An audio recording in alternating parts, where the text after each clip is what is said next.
Poslednjih dana na konsultacijama baštovani postavljaju pitanje šta da rade sa viškom sadnica suncokreta. Suncokret su sejali u zoni brzog uzgoja ili u posude, a sve o suncokretu već imate na kanalu u okviru istoimene epizode. Suncokret je po projektu već raspoređen u bašti. Višak sadnica suncokreta ćemo u današnjoj epizodi upotrebiti kao nosači za visoku boraniju.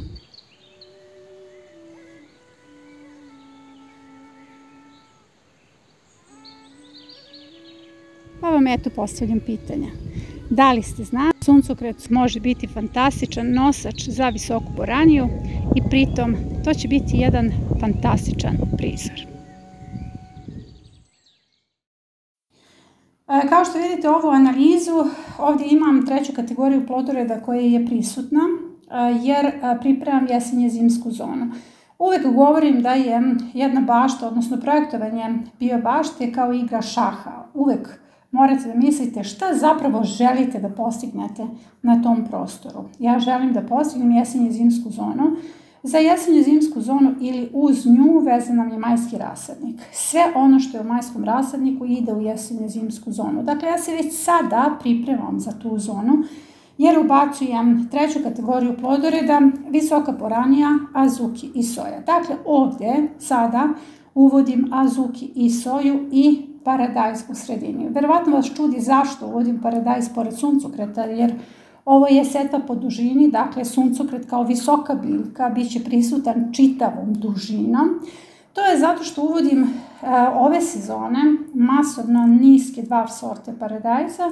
To su vam oni mali grmovi, balkonske sorte, pa će ovdje doći na red Wally Kate. Sadnice su vrlo male, zato što sam skoro ponovila setvu, ali kada se paradajz dočepa zemlje, on zapravo brzo napreduje. Želim da uvedem sorte paradajza koje zapravo imaju i kraću vegetaciju, ali su grmovi. Dakle, one će rasti u rangu, dakle visina kao azuki, soja, kao nešto viša niska boranija. Prednost tih paradajza jeste kraća vegetacija, za njih vam ne trebaju kolci, možete ih ubaciti bukvalno u svaku gredicu. Sa strane ima patliđane, bamje, celere, kombinacije s celerima su zbog zaštite, naravno kombinacija sa sideratim cvećem i ono što je najvažnije od svega je da uvodim soju, pogledajte epizodu edamame, azuki. Azuki uvodim ne zbog zrna, već zbog mahuna, o tome ću u daljem toku epizode nešto više da kažem. Ovo je moja gredica, odnosno Fermamodel 32. Moj projekat broji 102 gredice. Ovo što gledate sada su sadnice dlakavog paradajza Wally Kate. Obožavam ovu biljku zato što je prelepa u bašti. Svi ovi listovi su zapravo nekako rundasti kao da imate nekog plišanog meda u bašti, ali zanimljivo je da su i plodovi dlakavi, odnosno plodovi najviše podsjećaju na breskvu. Same plodove ne volim puno da jedem, zato što ne spada u kategoriju onih ukusnih sorti, ali je biljka dekorativna, divna i vrlo laka za negovanje, tako da je svake godine sadim. Ova biljka raste do 60-70 cm, raste kao žbun, nije potrebno vođenje tokom sezone, nije potrebna potpora i bukvalno kao da imate jedan grm niske boranije u bašti. Iako se sadnice male, ja ću ih presaditi jer čim se dodirnu sa zemljom, sadnice će ubrzano da rastu. Uspjela sam da obnovim 80% bašte, tamo se nalazi prolećna zona, spaja se sa letnjom zonom, letnja zona je spojena do kraja. Ovdje gdje se nalazimo je jesenja-zimska zona i na ovom mestu je planirana zimska zona. Zone su odvojene zato što je to praktično. Praktično je pre svega zbog zalivanja. Prvo sam creva imala samo na onom delu zato što je bilo neophodno zalivati. Sada su creva proširena i na ovaj deo jer se prema modeli jednom nedeljno obilno zalivaju. Ovaj deo još uvijek nije sasvim posejan, tako da lagano širim letnju zonu jer se približavamo glavnom delu sezone kada će creva biti neophodna na čitavom prostoru. Dakle, jednom nedeljno obilno zalivati permamodele, postoji kratki video koji to govori. Ovdje sam pokosila travu i sada će se tu uslojavati zimska zona. Dakle, vidite, trava je porasla, ja sam je oborila i tu ide uslojavanje. Ono što je zapravo tema današnje epizode jeste ovaj permamodel. Vidite da sam već postavila gnezda 1, 2, 3, 4, 5, tako je i u samoj analizi. Širinama se sada neću baviti, radim setvu po dužini. I ono što je najvažnije pitanje je kako se prave gnezde i tuneli. Pogledajte epizodu nadzemni i podzemni permamodeli. To je zapravo vama azbuka ili abeceda ovog sistema.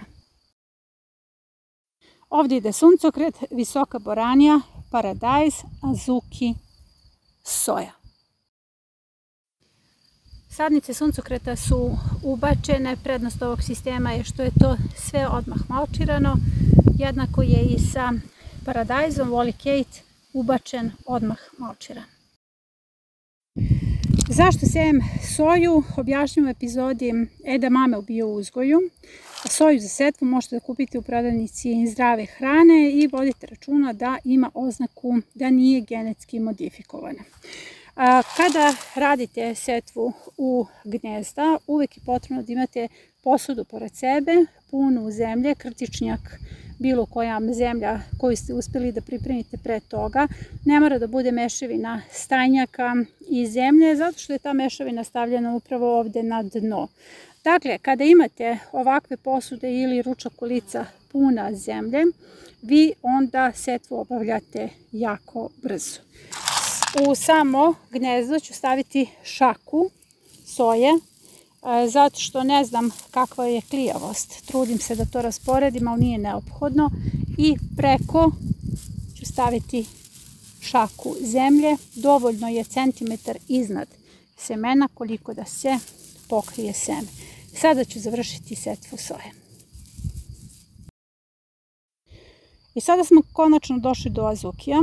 Azuki također kupujete u prodavnici zdrave hrane, dakle one koji kuvate.